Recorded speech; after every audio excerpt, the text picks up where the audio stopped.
नमस्कार, आप देख रहे हैं एनएमएफ न्यूज में आपके साथ शबनम। इस वक्त की बड़ी खबर तेलंगाना से आ रही है, क्योंकि तेलंगाना के मुख्यमंत्री के एक दावे ने पूरे राज्य में हड़कंप मचा दिया है। उनका दावा है कि तेलंगाना सरकार का पूरा खजाना खाली हो गया है। अब सवाल यह है कि खजाना खाली हो गया तो राज्य कैसे चलेगा, जनता कैसे सर्वाइव कर पाएगी, इसी पर चर्चा करेंगे। और चर्चा के लिए हमारे साथ जुड़े हुए हैं वरिष्ठ पत्रकार पंकज प्रसून जी। पंकज जी, खुद मुख्यमंत्री रेवंत रेड्डी सामने आते हैं और एक कार्यक्रम के दौरान ऐलान कर देते हैं कि तेलंगाना का जो सरकारी खजाना है वो पूरी तरीके से खाली हो गया। अब कैसे तेलंगाना की सरकार अपने कामकाज पूरे कर पाएगी, कैसे राज्य को चला पाएगी, कैसे जनता तक सुविधाओं को पहुंचा पाएगी, तो बहुत बड़ी बात हो गई।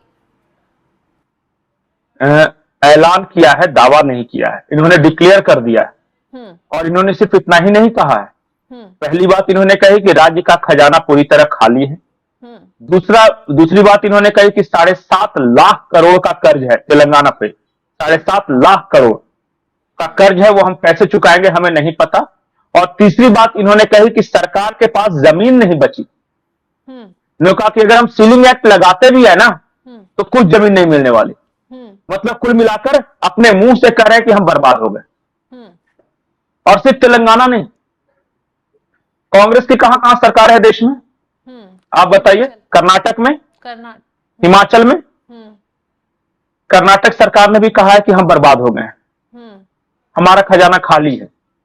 वो कर्नाटक जिसके पास बेंगलोर जैसा शहर है, जिसके रेवेन्यू में कोई कमी नहीं है, वो डिक्लेयर कर रहा है कि हम बर्बाद हो गए।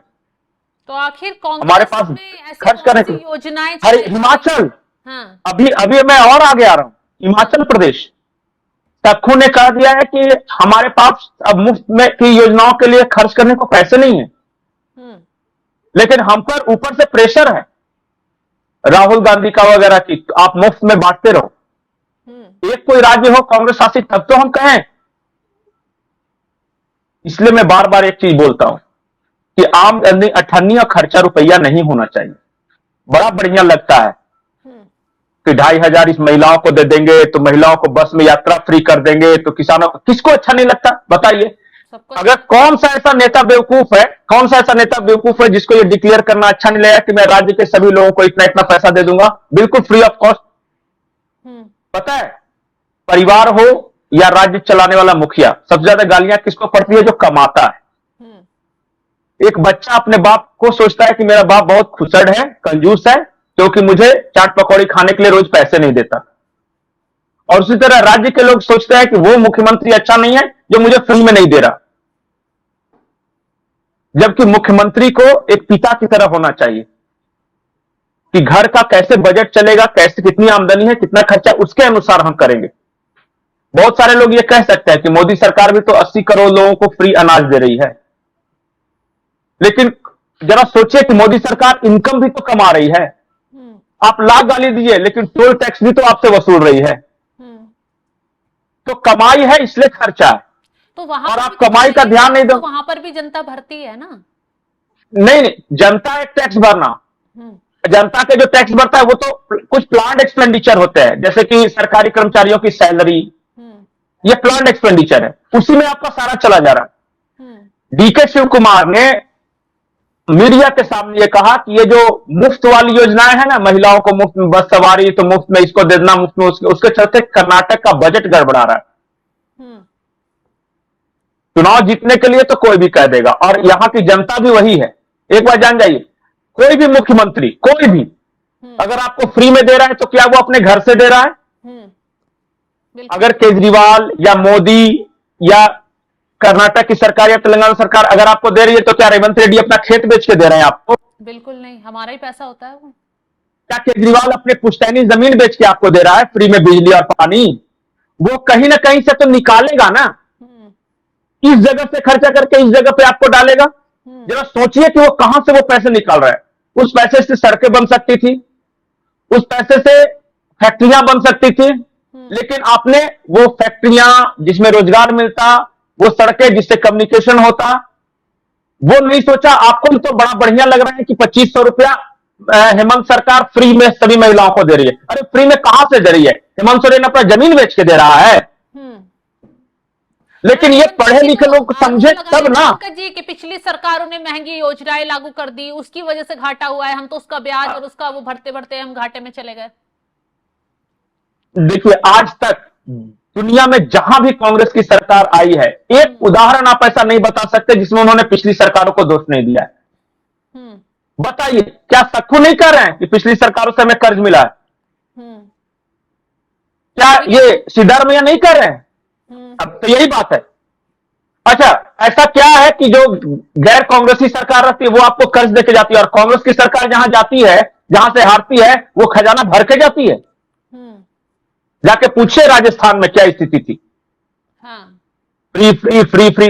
मैं तो बार बार ये बोलता हूं कि अगर 100 रुपए आपकी कमाई है ना, तो कोशिश करो कि 80 रुपए में खर्चा करो और 20 रुपए बचाओ। अगर 100 रुपए कमाई है और 150 रुपए आप खर्चा करोगे तो 50 रुपए के कर्ज में जाओगे, चाहे वो इंसान हो या राज्य हो। सही बात है। ये गलती किया है। लेकिन क्या करें, ये मैं आपको मंगलसूत्र दे दूंगा, मैं आपको मिक्सी दे दूंगा, मसाला पीसने वाला, तो मैं आपको टीवी दे दूंगी। तो यही शुरू हुआ ना तमिलनाडु से। उसके बाद पंजाब में ये स्थिति आई, फ्री बिजली दूंगा। काहे दूंगा फ्री बिजली? क्यों क्यों फ्री में चाहिए आपको? ये हर जगह धीरे धीरे कल्चर होने लगा है, और कि बस फ्री मुफ्त। मैं ये बार बार इस देश की जनता को बोलता हूं कि कोई भी नेता अपने घर से या अपनी जेब से आपको नहीं देता। आपको अगर एक तरीके से फ्री में कुछ दे रहा है तो कहीं ना कहीं दूसरी जगह से निकाल रहा है, जो आप ही का नुकसान है। सही बात है। ना वो ले जा सकता है पैसा सरकारी खजाने का। मान लिया कि सरकारी खजाने में 100 करोड़ है, वो रहेगा। अगर आपको उसमें से 50 करोड़ मुफ्त की योजनाओं में दे रहा है, अगर वो योजनाओं में नहीं देता वो 50 करोड़, तो 100 करोड़ का कोई दूसरा काम हो रहा हो, आपकी जिंदगी अच्छी हो सकती थी। मैं ये कह रहा हूं कि जिससे आपकी जिंदगी अच्छी हो सकती थी।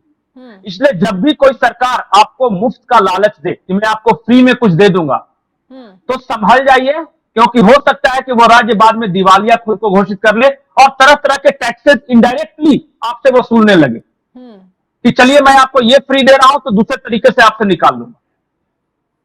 फ्री के चक्कर से बच जाओ मेरे भाई। फ्री में दुनिया में there is no free lunch. और नेता अपने बाप को कुछ फ्री ना दे, आपको कहां से दे देगा? तो अब इसकी भरपाई कैसे होगी? खजाना खाली होना, मुख्यमंत्री का ऐलान कर देना, तो जनता को रामबाण से छोड़ दिया जाएगा? नहीं, एक शब्द है फाइनेंशियल डिसिप्लिन। सबसे पहले उन राज्यों को फाइनेंशियल डिसिप्लिन अपनाना होगा। बेफिजूल की योजनाएं जिससे कोई फायदा नहीं है, पहले उसको बंद करना पड़ेगा जहां पे ये खर्च हो रहा है। बेफिजूल की मैं बोल रहा हूं। जैसे कि देखिए, महिलाओं को फ्री में बस यात्रा, क्या होगा? 10 रुपया, 20 रुपया, 50 रुपया टिकट, यही होगा ना। लेकिन एक इंसान पे उतना शायद बोझ नहीं पड़ेगा, लेकिन राज्य के खजाने पे 300 करोड़ का बोझ पड़ रहा है। बिल्कुल। मैंने सिर्फ उदाहरण के तौर पे बताया। पहले फाइनेंशियल डिसिप्लिन लाए। ये फ्री की योजना है, क्योंकि मैं अगर कंगाल हूं तो मैं मुफ्त में क्यों किसी को बांटूंगा? तो पहले तो वो बंद करें। और ये देश के लिए भी है, सिर्फ मैं एक राज्य के लिए नहीं बोल रहा हूं। क्योंकि कांग्रेस ज्यादा फ्री फ्री फ्री करती है तो इसलिए उनकी स्थिति ज्यादा खराब है। बीजेपी भी बहुत अच्छी नहीं है। वो कहती है कि भाई हमें कंपैरिजन में बने रहने के लिए, क्योंकि हमें भी चुनाव लड़ना है, तो सामने वाला अगर करता है तो हमारी भी करने की मजबूरी है, तो ये भी करते हैं। तो मैं ये कर रहा हूं कि एक सर्वदलीय बैठक बैठ जाए एक बार, बोले कि देखो भाई, कुल मिला के ये देश का नुकसान है। तुम दोगे 25 रुपया, मैं फिर आगे बढ़ा के 50 रुपया करूंगा। तुम कहोगे कि मैं 2000 दूंगा, तो मुझे मजबूरी में 2500 करना पड़ेगा। तो ये किसी के लिए अच्छा नहीं है। बैठे इत्मीनान से सोचे कि ये चीज होना चाहिए नहीं। दुनिया में बहुत ऐसे देश हैं जो फ्री में नहीं देते, लेकिन नॉमिनल, जैसे मैं आपको बता रहा हूं कि सऊदी अरब की मैं बात देख रहा था, या कतर की बात देख ले। कतर में फ्री नहीं देता, लेकिन टैक्स बिल्कुल कम कर दिया। जैसे कि शायद इनकम टैक्स का प्रोविजन नहीं है कतर या सऊदी अरब में, मुझे एग्जैक्टली याद नहीं है, तो नहीं भरते लोग। ये भी तो एक तरह से बेनिफिट ही है ना। हाँ बिल्कुल। तो इसी तरह से समझना होगा। और मैं कोई पॉलिटिकल पार्टी की बात नहीं कर रहा हूं। ऐसा नहीं कर रहा हूं कि ये कांग्रेस का या बीजेपी का या किसी रीजनल पार्टी का ये है।